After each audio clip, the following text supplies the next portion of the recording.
All right, hello everyone, and welcome to this installment of the Compacts in Action series presented by the Council of State Governments National Center for Interstate Compact. The webinar will be covering the Interstate Medical Licensure Compact and the PA Licensure Compact or Physician Assistant Licensure Compact that is currently in development. My name is Andrew Bates, and I will be your host today. And about CSG. Sorry, can someone mute themselves, please? I think it's Catherine Moore, if you could mute yourself, please. Anyway, a little bit about CSG. We're a nonprofit, nonpartisan membership organization for states.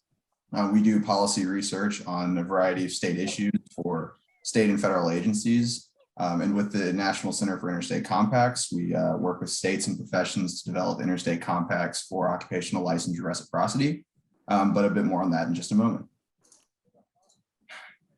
Before we get started, a couple of quick housekeeping notes. First, everyone please keep your microphone muted at all times, and that includes participants as well as panelists, unless you're speaking or asking a question. A 1-hour session with half-hour dedicated to each compact, and we'll have a separate Q&A for each compact, so as not to confuse our attendees. But feel free to use the chat function or raise your hand or just turn on your mic and jump in once we get to Q&A. And finally, this webinar is being recorded for distribution later on. So by remaining on the call, you are giving your implied consent to the recording. So first, we will hear from Lisa Robin of the Federation of State Medical Boards, who will talk to us about the PA Compact. Lisa is Chief Advocacy Officer at FSMB. She joined FSMB in 1994 and currently leads the FSMB Washington, D.C. office. Lisa earned her bachelor's and master's degrees from Texas Christian University. During her tenure with FSMB, Lisa has been active in policy development and promulgation on issues including telehealth and license portability, pain management and addiction treatment, medical marijuana, stem cell and regenerative medicine, and issues related to ethics and professionalism. In addition to policy development, Lisa is an executive member of the C-suite and is involved with the overall administration of FSMB and is directly responsible for FSMB's state and federal government affairs and policy, continuing education, communications and public affairs, and the FSMB Research and Education Foundation. Lisa, it's good to see you, and feel free to take it from here.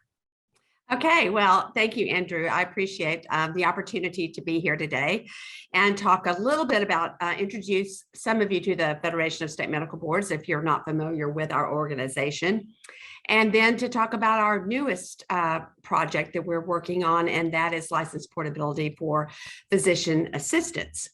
Next slide, please.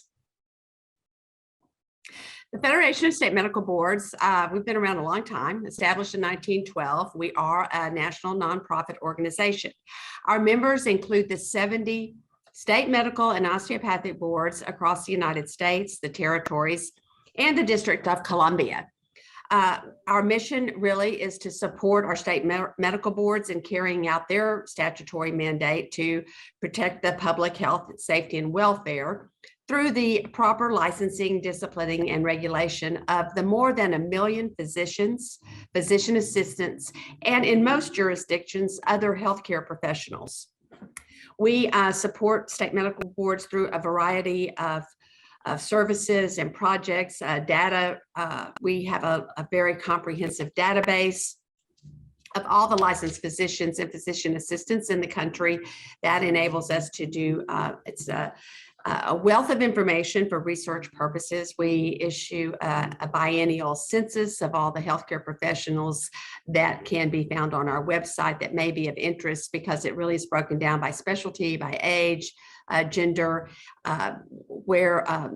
where folks went to medical school, and other information that may be of interest to you. We can also do that individually for states if they're interested in what is actually the profile of the healthcare workforce in their own state.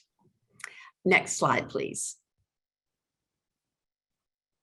So as far as license portability goes, the Federation has been involved with license portability really for decades. And this really began with our policy development, trying to come to some harmonization across state lines Beginning in the 1950s, we had a Model Medical Practice Act and guidance as far as structure and operations for state medical boards.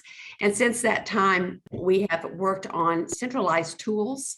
The United States Medical Licensing Exam that went into effect in the early 90s really gave a common examination that all MDs take for the purposes of licensure. We have a credentials verification center that is used and accepted by all state boards to primary source verify credentials. And we have just incrementally taken steps to try to improve license portability.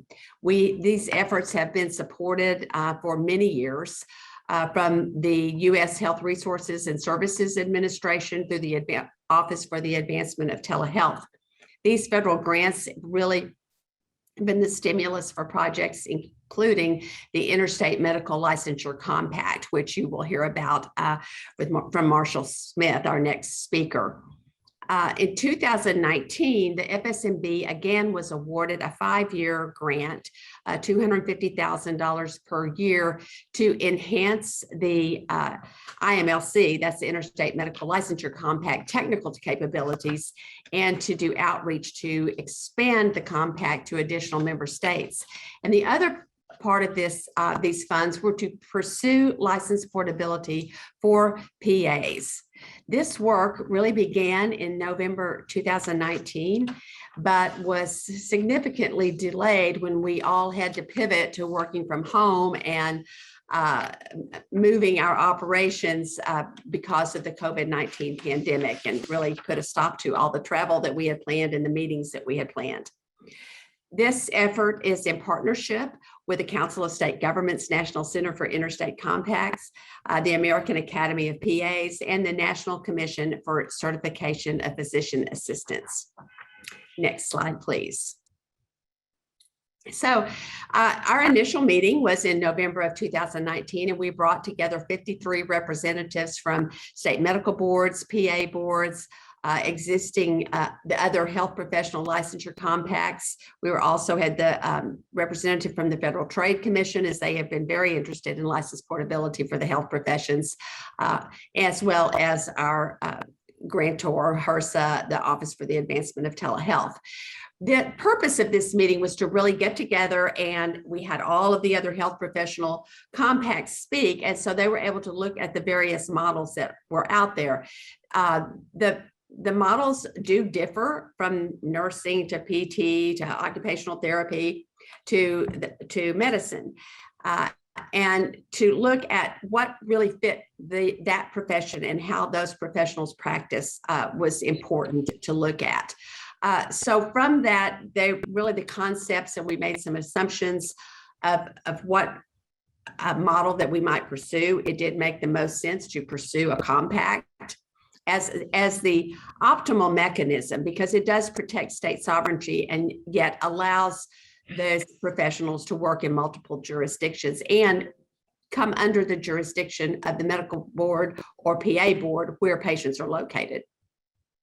So over the course of the next year, we worked with a small group drafting committee that were representatives from medical boards and PA boards, as well as our partners. And under the technical guidance from CSG, the first iteration of Model Compact language was developed and was distributed out to our medical boards, osteopathic boards, and PA boards for comment. Those comments were received. There was a few modifications made to the compact language. And in October, we developed the second iteration of the compact language. We also, at the same time, developed a dedicated website that will house not only model legislation, but other resources that will be of value to states as they move to look at the compact, as well as move toward getting it introduced in the states.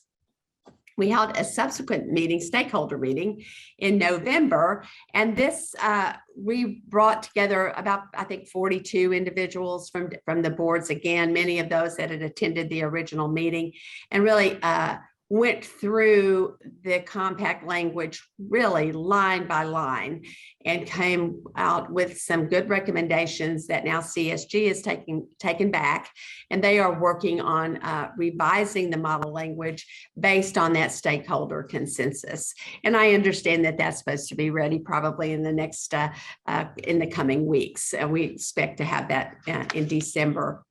And we hope to move forward with that. We will again distribute this for comment. It is very important to really have every word, every I dotted and T crossed to make sure that that we can gain broad consensus from the profession as well as the regulatory community and our policymakers on how this should work.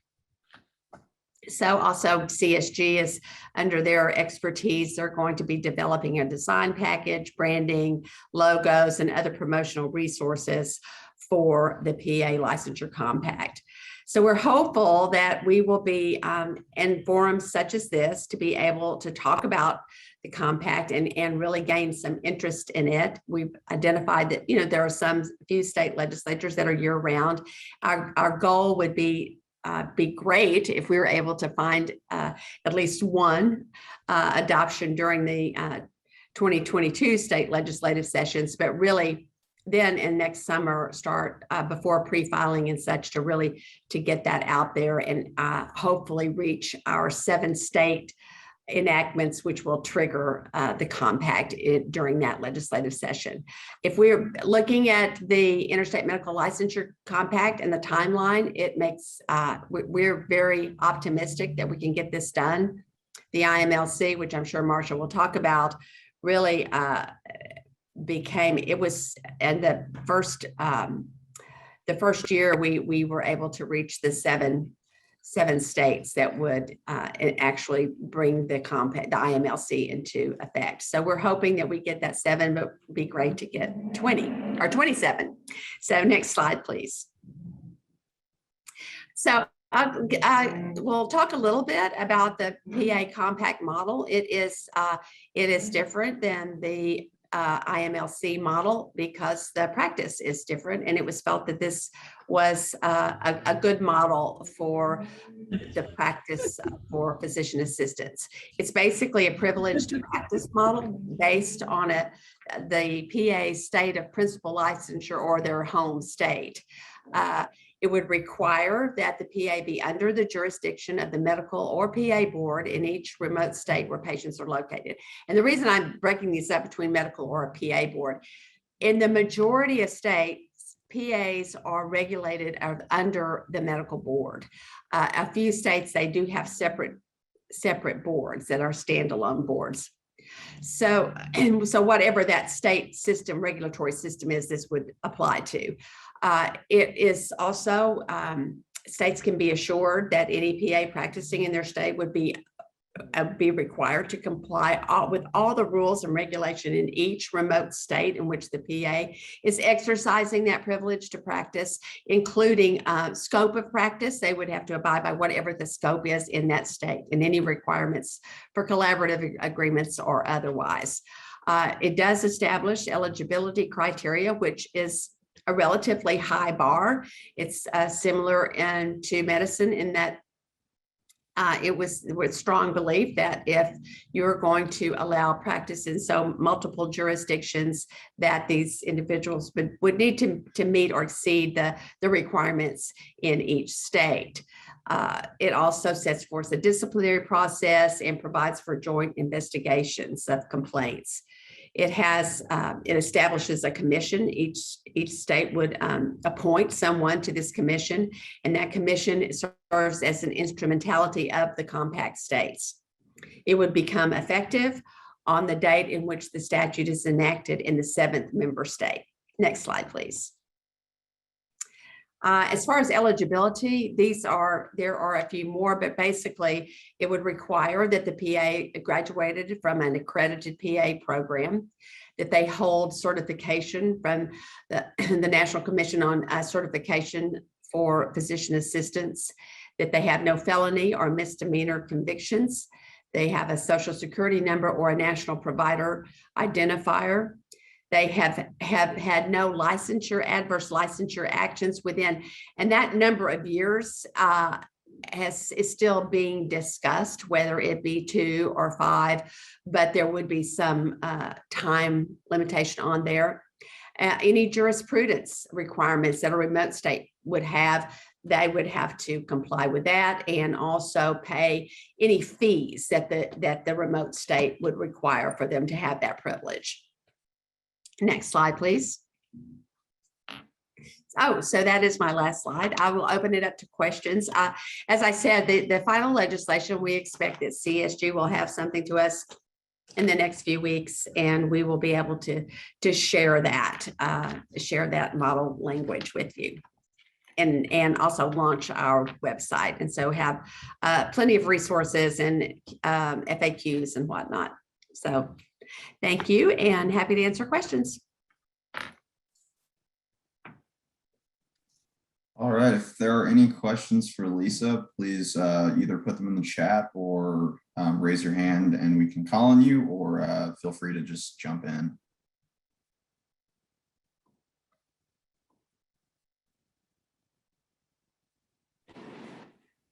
Hi, good afternoon. This is Thad Gormis, Executive Director for the Michigan Academy of PAs.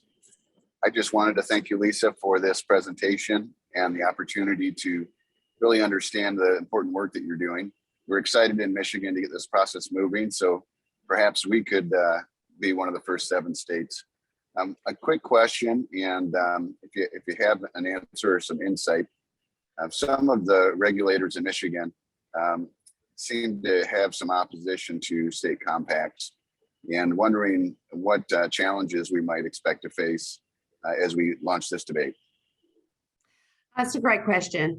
And I do think we're prepared. We work with the IMLC to come up against some opposition in places that you would never expect. I do think it's important to understand that this really does protect the sovereignty of the state. Michigan is still able to set any sort of requirements on that profession, and they would be bound to comply with those. That's really been something that's been the major point of opposition in many of the hearings that I've heard on the IMLC, that they fear the loss of authority over that profession, and that we are, and I will also ask Andrew to feel free to comment on this because he has experience with all these different compacts, but I think that's something really important, and to try to get ahead of any misinformation. What we had with the Interstate Medical Licensure Compact early on, we even had to put something on the website that we called Mythbusters, because there was so much misunderstanding about what the compact is and what it is not. So I think to really have our talking points and at least be able to call on our experience of what we've seen in the past with some of these other compacts to be prepared. But Michigan is in the IMLC and other compacts, and I think it's working well. And I think these are important to be able to improve access for our patients. So if anything, that we are certainly available to help with any way you see that we could be of service as this starts to move. But I will say, it's wonderful to be one of those first 7 states, because that's when your bylaws and your rules start to get implemented. And so just to be one of those charter members, I think really you really are able to set the course of how the compact operates. I think there may be a question in the chat. Yes, Sandra asks how the new or updated language will be distributed. And I assume partially on the website, I would imagine, but. We will, it will be available on the website. If you can certainly contact me directly, my email is available, or Andrew. We will be working together with all of these organizations, AAPA and their state associations to try to get this really distributed to a very wide and broad audience. Right. Another question from the Oklahoma Medical Board asking why social security number or NPI, and then a limit on disciplinary action to 3 to 5 years. I'm not sure if those are two separate questions or if that's one question that goes together. If you'd like to chime in, Oklahoma Medical Board, that'd be great. Well, I think, you know, and I don't actually, some of this language on the Social Security, I think some of this is taken from some of the other compacts. The NPI number, I know that we gather that on their ability to practice. I think that is one just unique identifier. And I believe that is, but Andrew, you may want to comment on that. I think that's common. It's compact language. Yeah, as far as the social security number or NPI, that's basically just so that we have an identifying number for everyone using the compact, because states might have license numbers that they use, but maybe not all states do, or their numbers are in different formats. So it's just to make sure that there is one consistent number that you can be, you know, tracked by throughout your movements through the compact member states. But then the limit on disciplinary action to 3 to 5 years. I mean, I think the idea there is that you want people who are, you know, practitioners in good standing, but, you know, because we are expanding practice to, you know, potentially bring in a lot of new practitioners to certain states, you know, there needs to be a bit of a heightened attention paid to making sure that the practice is safe and the practitioners are in good standing. So we do have that look back period, but it's limited because, you know, we don't believe that getting your license dinged, you know, at one point in your career should necessarily ban you for life from utilizing the compact. Lisa, feel free to add to that. And I'll say that there is another provision in there that. Can you hear me? Can you hear me? Yes. Yeah. This Lyle, Kelsey, Lisa, Andrew, they are two different questions. I was just wondering on the or. I mean, social security number is a big identifier. And I'm just wondering why either or is acceptable on that. The other thing is the IMLC, and I understand this is different, has no limitation on disciplinary action for physicians. I'm just curious why it's limited on PAs. Well, you know, it was discussed, and and it is a higher bar on the IML for the physicians. The consensus was, and also there is a provision that it would have to have been cured in that 3 to 5 time, not from the date of the action, but from when, say they say there was an action and there was some sort of requirement for them to complete some sort of probation or some sort of proctoring or whatever for a certain period of years, or that that time would start after that was cured. So it wouldn't be 3 to 5 from the date of the action, but from the time that that they were fully reinstated, there was no encumbrance of any type on the license. I think this was more because what we were seeing in the other healthcare professions that have some sort of a limitation on the number of years. And I also think it's a difference in the professions. Quite frankly, it's kind of what the bar was different. But I think these are the areas, and I appreciate you saying this about the or, because I can't answer that question, but that's something certainly take back to CSG and ask it, you know, is that supposed to be an or? I mean, this what I put together today is not based on the revised language that we're expecting to get in the next couple of weeks. And that's subject to change. I get it. I mean, I understand. I'm just kind of curious as to I would jump in there. I mean, it's obviously, yes, the social security number is a very widespread piece of identifying information that the vast majority of practitioners would have. However, there's an issue with, you know, licensees that may be foreign trained, foreign born, maybe permanent residents, et cetera, that may not have an SSN. But as far as CSG knows, anyone who is a duly licensed medical professional can get an NPI. So for those people that may not have a Social Security number, the NPI provides an option. It may not be germane. SSN. Yeah, it may not be germane to physician assistants, because my understanding there's not going to be international medical graduates for PAs at this point. So, that's probably some language we need to look at. And I know it's subject to change for the compact. I'm just kind of curious. It's not a stopping point by any means, but thank you. Thank you. Yeah, thank you. All right, any other questions for Lisa?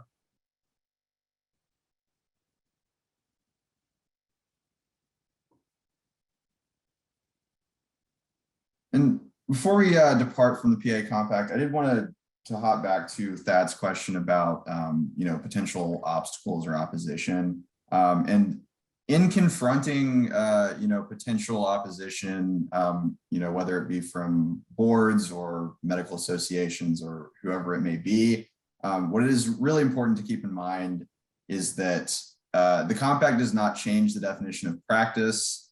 It does not supersede your state's definition of practice for a PA. It does not change the professional status of PAs.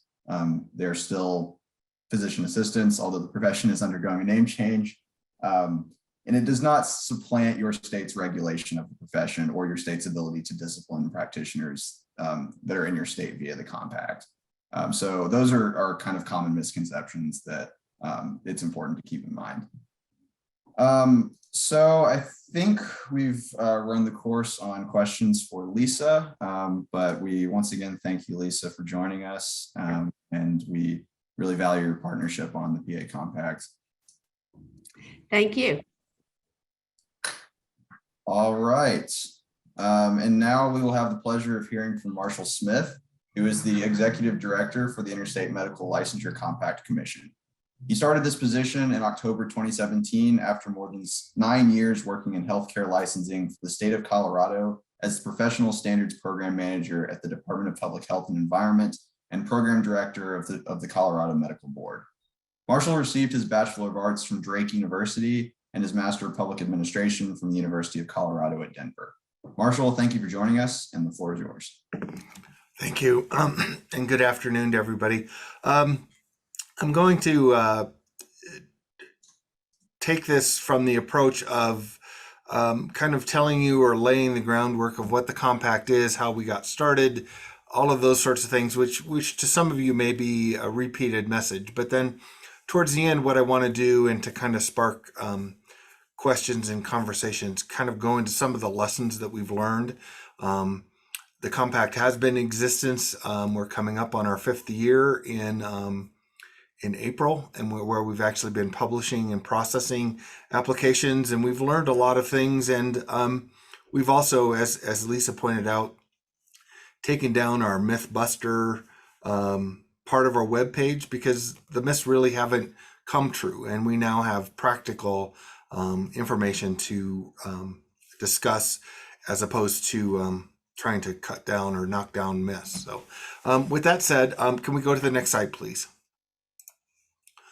So the compact, in its most basic form, as it's devised and set up for physicians, which is what our compact is basically our boards that form the compact and the boards that have joined the compact have said, what are the common standards that if a physician meets these standards, they would be verified primary source by a single board, and all of the other boards will then accept that verification and issue a license without doing or following their normal licensure process going forward. It is a process based on trust.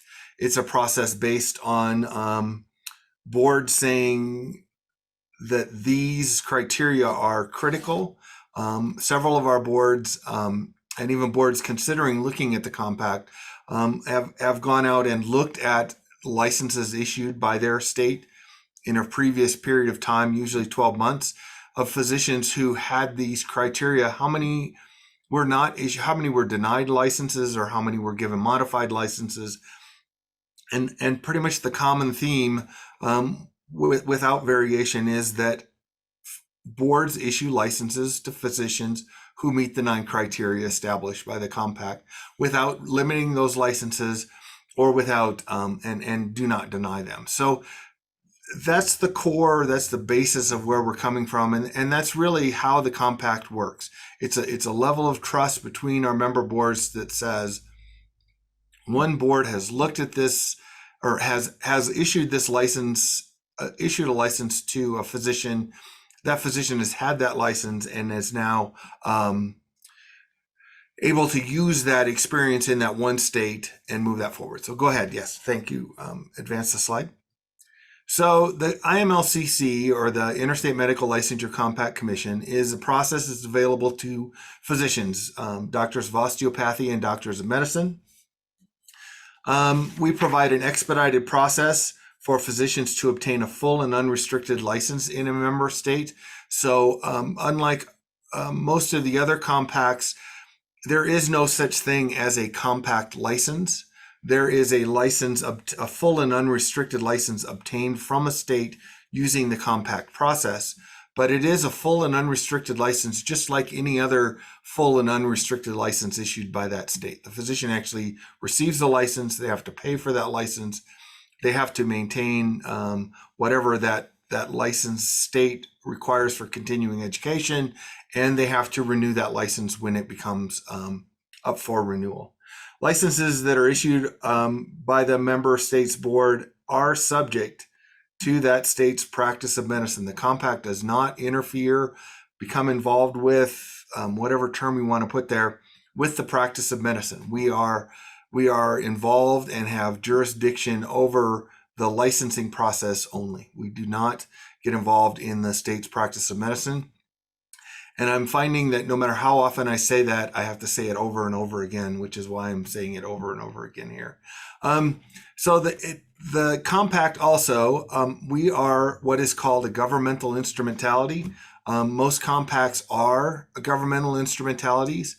What that means is that when the state passes the compact and is signed into law by the governor, the compact becomes a part of their state government. And it is governed by its member states and through our commissioners. So we aren't while we are a part of all of our member states, we aren't controlled by that member state. We are controlled by our member boards and our commissioners. There is no outside control or governance. The FSMB does not control the compact. They attend our meetings as anyone else from the public is eligible to attend those meetings. We do partner with a variety of organizations, but again, they don't control or impact our governance of our organization. So we became a legal organization in April of 2015 when Alabama was the 7th authorizing the state. And then our first application was processed on April the 7th, 2017. Basically 2 years later, we were able to stand up a process and develop how this would work. And our first license was issued using the compact process 13 days later. So April the 20th, 2017. And you'll see where we've come from that first license to where we are now when we talk a little bit more about the processing and data. So go ahead, please. So again, we're created by each member board, each member state when the legislation is passed and signed by the governor. It makes us a discretionary state functions, and we're not, as a compact, we're not unique. There are compacts that govern a lot of aspects of our lives and in our states that we're not really even aware of. And I think the most common one that impacts most of us is if you drive to outside, you have a driver's license issued to you by your state. I have a Colorado driver's license. When I hit the border, when I drive up to Wyoming, when I hit the border, I don't have to pull over, apply for a Wyoming driver's license, and receive that driver's license so that I can drive in Wyoming. There is a compact that with regards to driver's licenses, so you can drive in another state. And much like those driver's license compacts, just because in Colorado, I can make a right turn on red. If I go to a state that doesn't permit right turns on red, I can't do that in that state. I still have to comply with that state's requirements about driving. And the same is true with the medical license. A physician getting a license in another state cannot claim that, oh, I'm using my Colorado license lets me do that, but my Wyoming license doesn't. They can't do that in the state where they're practicing. The requirements to practice medicine are what govern how they practice that medicine. So once the legislation is passed, each member state selects 2 commissioners that serve as part of our governance structure. The compact has an annual meeting. We hold those meetings in November. We just completed our annual meeting it was held here in Denver, Colorado. Next year, we're meeting in November in the state of Alabama. We have rulemaking authority that is established in the legislation, and the rules that are passed by the compact are binding on all of our member states. Our executive committee is comprised of an elected chair, an elected vice chair, an elected treasurer, and the immediate past chair. As the executive director, I serve as the secretary for the executive committee, and then all of the chairs of our standing committees also serve on the executive committee. The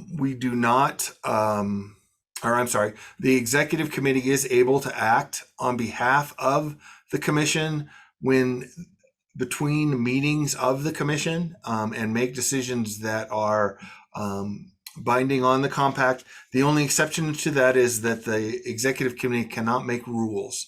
So only the full commission can make rules that are binding on all of the member boards. But other than that, the executive committee meeting every month. There are public meetings. The information's on our webpage. You're more than welcome to join if you want to sit in and see how the compact works. You're more than welcome to do that. But the executive committee meets once a month, and they are empowered to act on behalf of the full commission. So the next slide, please. So we've grown quite a bit from our 7 states. We currently have legislation, and I'll start with the pale yellow states first. These are states where we know that there is currently active legislation about joining the compact. Those are North Carolina, New Jersey, and Massachusetts. In New Jersey, the bill has passed in the Senate and was in the middle, November 15th, was passed out of committee in the Assembly unanimously with a favorable vote. So we're hoping that New Jersey will be coming on board soon. We also are aware that the legislation was put on hold in North Carolina, but they intend to actively start reviewing that legislation and hopefully will implement it.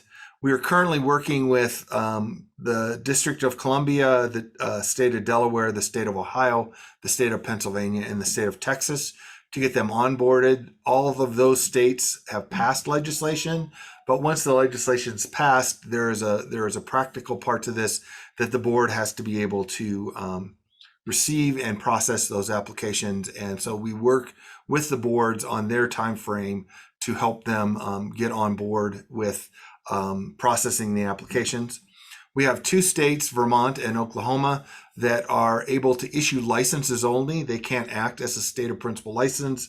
And the reason for that is they have not received permission from the FBI to be able to obtain fingerprint-based background checks, which is one of the requirements of the state of principal license, or they've received that permission and we're currently working with them to deal with the practical aspects and onboard those. So we're hoping that those 2 states will soon join the top category, which is our broadest category.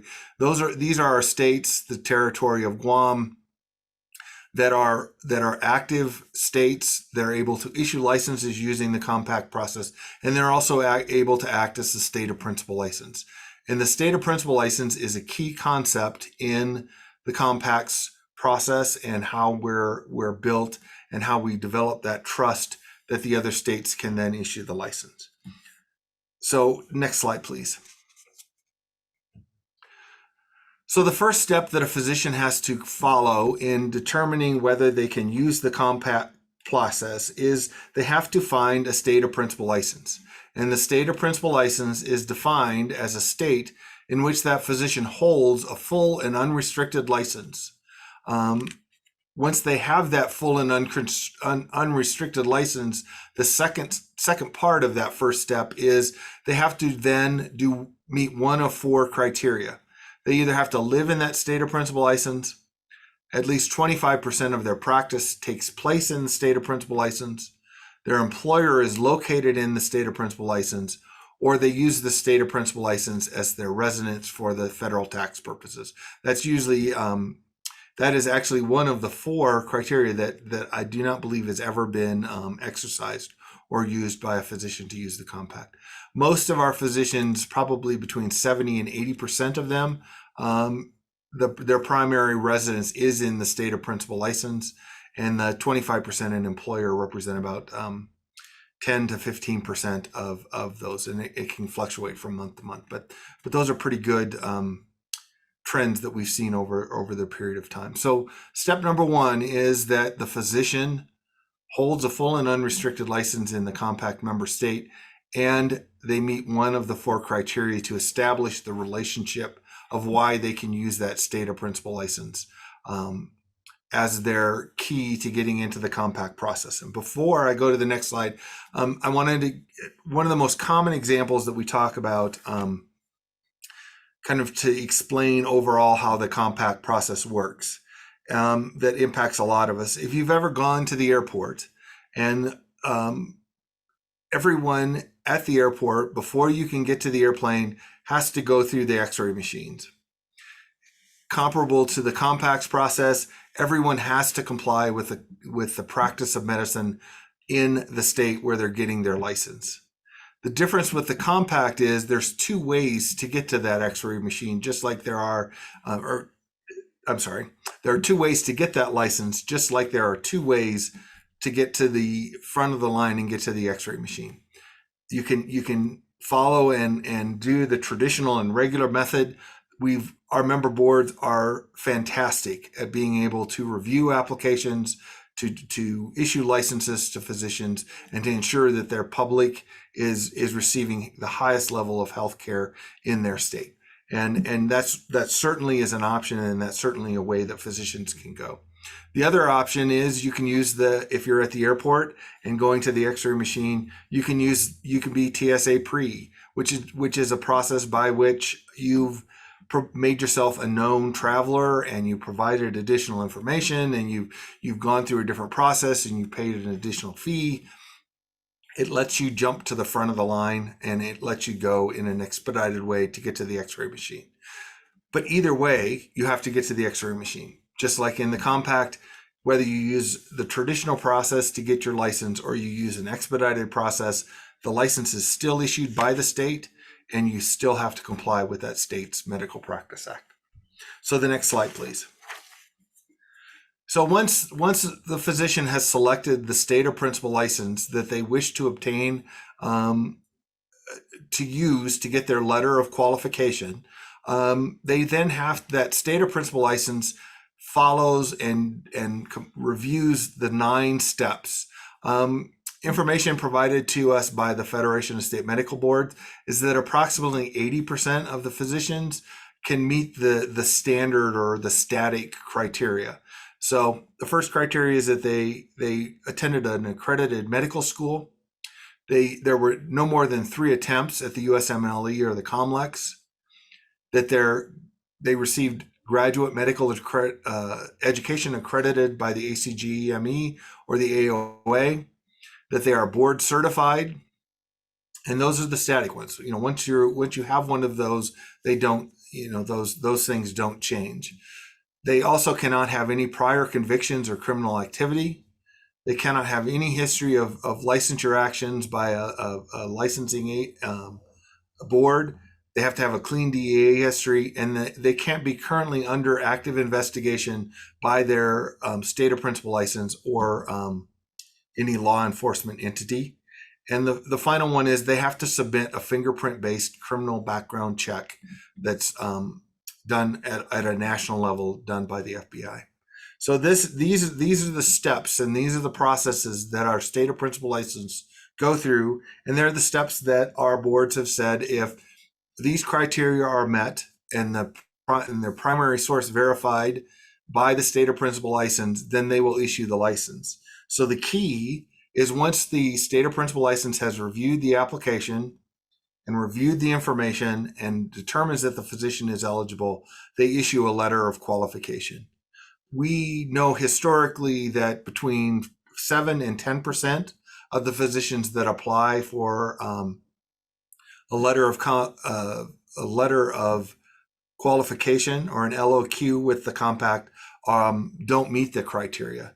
The compact never knows why a physician is not eligible. All we know is that they were determined by the state or principal license to not be eligible. So the compact itself never receives the information and never knows the specific reason why a physician is not issued a letter of qualification. We just know that the SPL has made that determination. So the next slide, please. So there are additional fees that a physician pays to participate in the compact. At the time of application, there is a $700 fee that is paid by the physician. $300 of that fee goes to the state or principal license to perform their review of the 9 criteria and to make the eligibility determination on the letter of qualification. And then $400 is paid to the compact so that we can maintain the system and the processes to be able to offer this service to physicians. The letter of qualification, as I mentioned, is issued by the state or principal license, and it's valid for 365 days. So the $700 fee covers the application and the initial selection of states. So a physician who has applied, gets their letter of qualifications, decides they want to be licensed in Washington, Idaho, Montana, and Nevada. They get those licenses as part of their initial application. At any time during that 365 days, they can come back and say, I want to expand my practice into North Dakota, South Dakota, and Wyoming.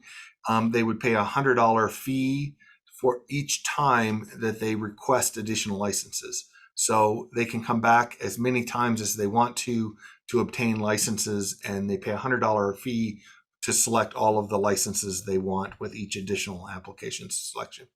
And then there is a $25 fee that's charged at the renewal because licenses obtained through the compact are renewed through the compact, and there's a $25 fee that's charged per license obtained for the to renew that license. Next slide, please. So looking at our data, and I sliced it up 3 different ways. I think it's very important to the second slice really looks at how the compact has grown and how we've become, I think, an important part of the physician licensure process. So the first look is between April 1st of 2017, when we first started the process, through the end of November this year.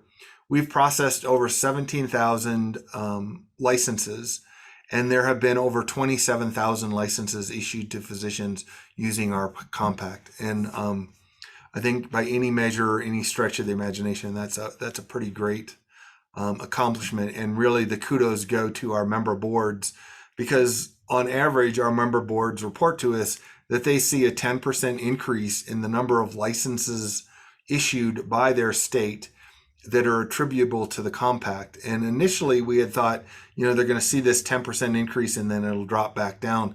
But what we've seen in reality is that it continues to be a 10% increase every year, year over year in most of our states on average. So the compact does have an impact on our member states and on their processes, because they continue to get license requests.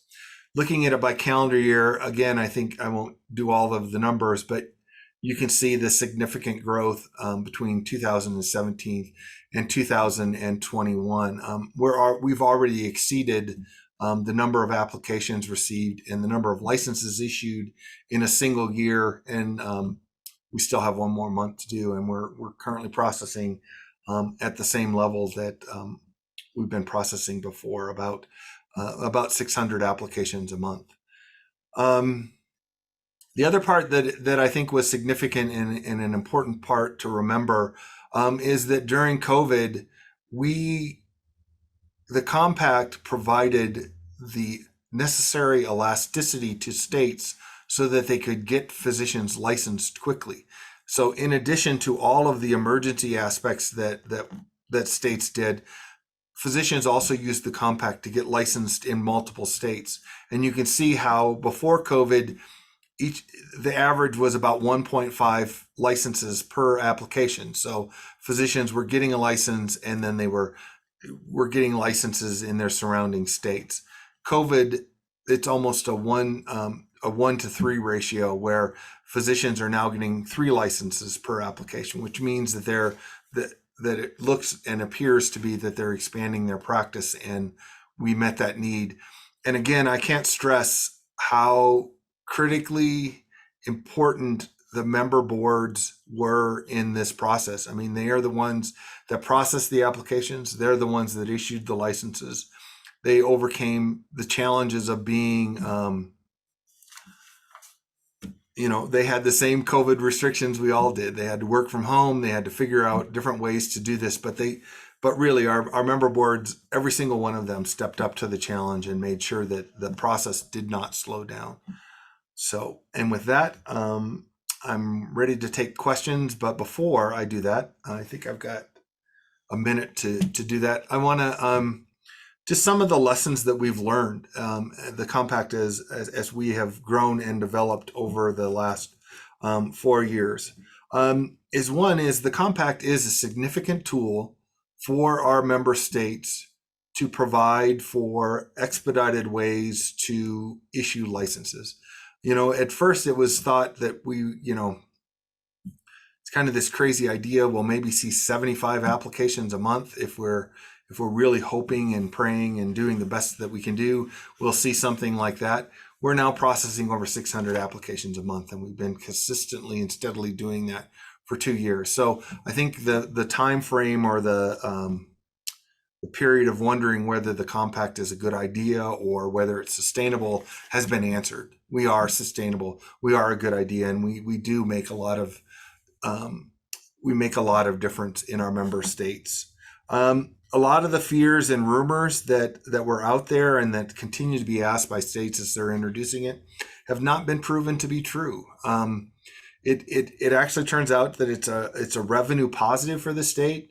The state retains control over the practice of medicine. Physicians in states don't see a decrease in their practice or their participation, and actually it expands it out. So all of the fears and rumors that we're generally asked about have not proven to be true.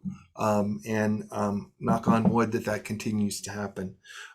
It is beneficial to the physician population in the state. It allows those states, those physicians in that state to use their expertise, and if they choose to, expand that expertise into other areas. So yes, there are physicians coming in as a part of the compact, but it is not necessarily negatively impacting the physicians that are currently in that state. And what we've also found is we've become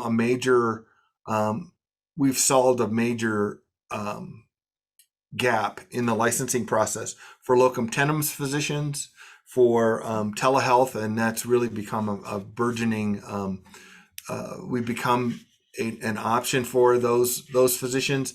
We know that a lot of our telehealth physicians will always maintain a letter of qualification, so that if they have an opportunity to treat a patient in another state where they're not licensed, but it's a compact state, they can get that license in 7 to 10 days and then start treating that patient.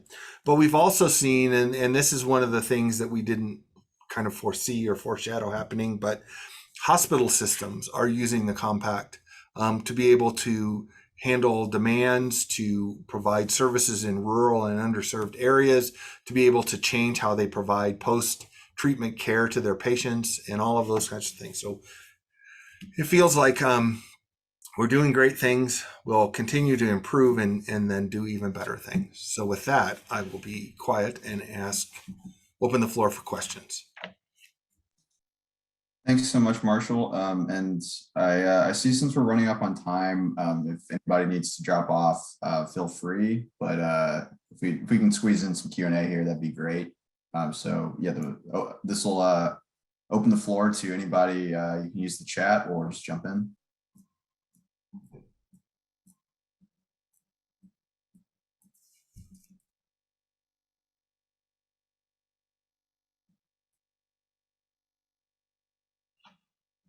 So I either did such a great job that I've answered all the questions, or everyone's fallen asleep and they. I thought it was very informative, so it's probably the former. Thank you.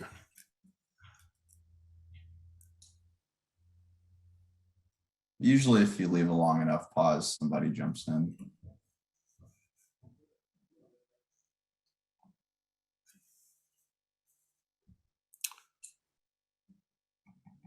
All right. Well, it doesn't seem that there are any questions for Marshall, but at this time, I just want to thank everybody for attending. We appreciate you joining us for this hour.